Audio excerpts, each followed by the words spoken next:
Ya Kamal Canal Vision TV goro be information ma goro be link ke goro information be link Canal Vision TV ku subscribe ke like ku share wana ray lere kon biate man dol ca dawpin jermi channel ka radio tamazuj ba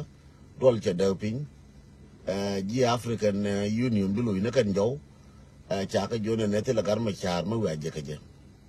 ca ka jo garma char cha je ka je cha pe ne masafani ci masafani jaban to Sudan ko gui general ne ngari inga je gui je ma chala kir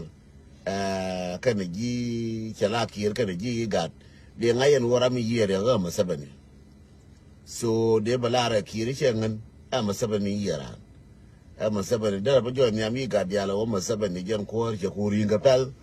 je ka baga de kon de ngai mati de ba ku na re je ka ti kon de lar je ka baga je ben je ti kon de lar je ka baga so shi bu do kir je ba jo no kir ngan no ra ban ka na pu